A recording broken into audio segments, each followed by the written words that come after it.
Okay, so we're picking up on the last part of 6.5a. And this is where we talk about extraneous solutions, okay?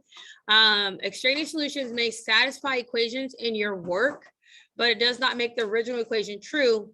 And so therefore, we're going to always check possible solutions in the original equation, okay? So we're checking in the original equation. All right, so we're going to go through this. So notice here how there's an X on each side of the equal sign, right? Okay, so that's what's telling us that there may be an extraneous solution, that both answers that we get are not going to work. With these types of problems, there's a little more steps, there's a little more calculations involved. All right, your goal is still to isolate the radical of step one. So isolating the radical means I want to get this by itself. So anything outside of this box needs to be moved. So what needs to be moved? The -3, right? And how do I move a -3? I add 3 to both sides, okay? So then that's going to leave me with the square root of 17 minus x equals x plus 3. That's what step one is telling you to do.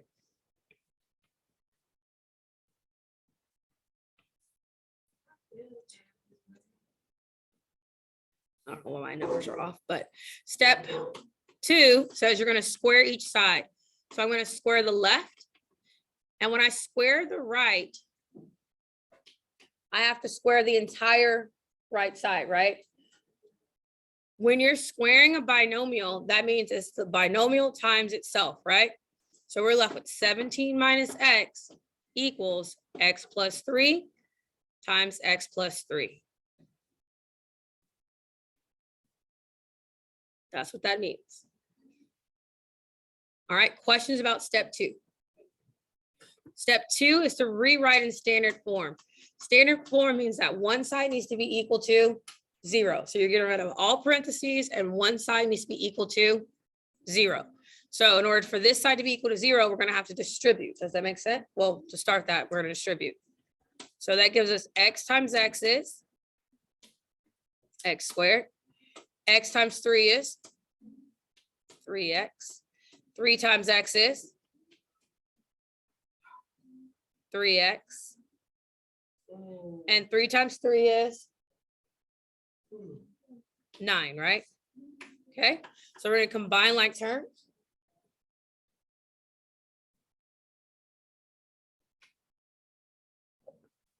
So we're going to combine like terms. So 17 minus x equals x squared plus 6x plus 9. Okay, we're still not in standard form because I do not have one side equal to 0. So I'm going to subtract 17 and add x to their like terms. Does that make sense? So add 1x here and subtract 17 here. So we have 0 equals x squared plus 7x minus 8.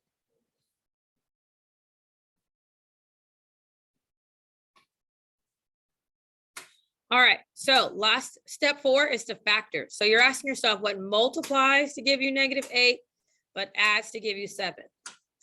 So it multiplies to give me -8, but adds to give me 7.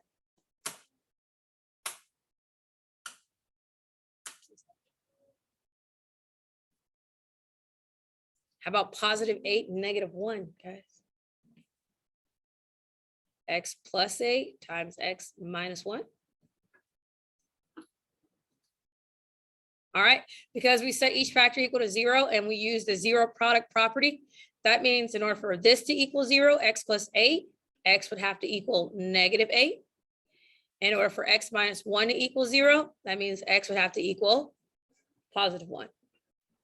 So these are my two possible solutions. Okay. And it's important that we check because there is a variable on both sides. So we're going to check to see what their values are. So to check, you're going to substitute them back into the original equation. So I'm substituting back into the original. So we have the square root of 17 minus -8 minus 3 equals -8. A negative times a negative is a positive. So 17 plus 8 is 25. What is the square root of 25? 5. 5 minus 3, does that equal negative 8? No, that doesn't, right? So that means that negative 8 is what we call an extraneous solution. So this is our extraneous. We're just going to verify that x equals 1 is our real. So we're going to substitute it into the original. So we have 17 minus 1 minus 3 equals 1. So everywhere there was an x, I put a 1. 17 minus 1 is 16. Square root of 16 is 4. And 4 minus 3 equals 1. Is that a true statement? Yes. So therefore, our real solution is the 1. So our extraneous is the negative 8, and our real is the 1. How do you feel about it? Doable? So again, all of these little skills that you already have, we're just putting all your little skills together. All right, questions, comments, concerns. All right, so we're just going to go ahead and do the practice together, and then you're going to work on your classwork for the remainder of the period. Cool? So practice. Notice here that we have a square root on both sides. And what does it say you need to do when there's a square root on both sides? You're going to square both sides. And that's going to eliminate the root on both sides. So you're left with 5x plus 1 equals 4x plus 3.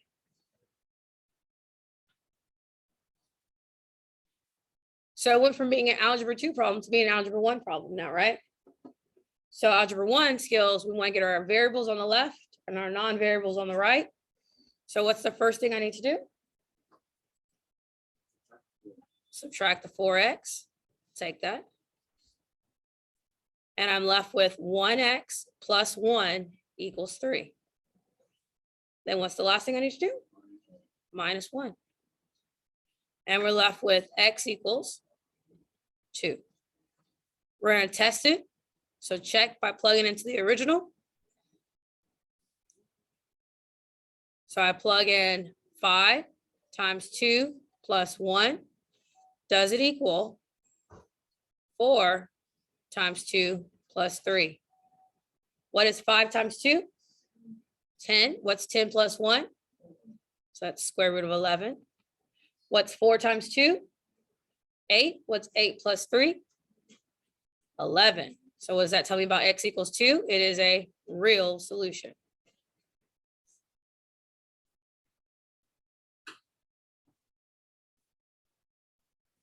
Okay, how do you feel about double square root? All right. All right, so the last one we have here, we have a double, we have a variable on each side of the equal sign. So we're going to go through the steps again. So step 1 is to isolate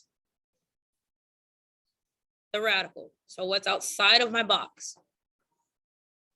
The 5. So what do I need to do to the 5? Subtract it. So we're left with, bless you, x minus 5 equals the square root of x plus 7. I've now isolated my square root. What do I do now? Square. So I'm going to square, but because there's 2 terms here, I have to square both terms.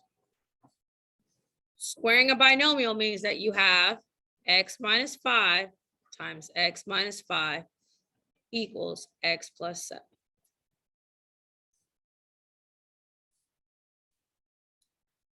So now we're going to distribute. X times x is x squared. X times negative 5 is negative 5x times negative 5. Negative 5 times x is. And negative 5 times negative 5 is positive 25. Okay, we're still not in standard form because we're not simplified and equal to 0. So I combine my like terms. So I have x squared minus 10x plus 25 equals x plus 7. To get this equal to 0, we're subtracting 1x and subtracting 7. So minus x minus 7, combining with their like terms. And we get x squared minus 11x plus 18 equals 0. So now we're in standard form. After we're in standard form, then we factor. So we ask ourselves, what multiplies to give me 18, but adds to give me negative 11? Remember, if you're not good at factoring, you can also do the quadratic formula, right? What is 9 and 2? So they have to be negative because I need a negative 11. So x minus 9 and x minus 2 equals 0. Since those are my factors, what are my possible x's? Positive 9 and positive 2. Okay, remember you're checking them in the original. So you can do it mentally. So I'm going to check 9 first. So 9 plus 7 is 16. The square root of 16 is 4. 4 plus 5 is 9. So that means it is a real. Now we're going to check 2.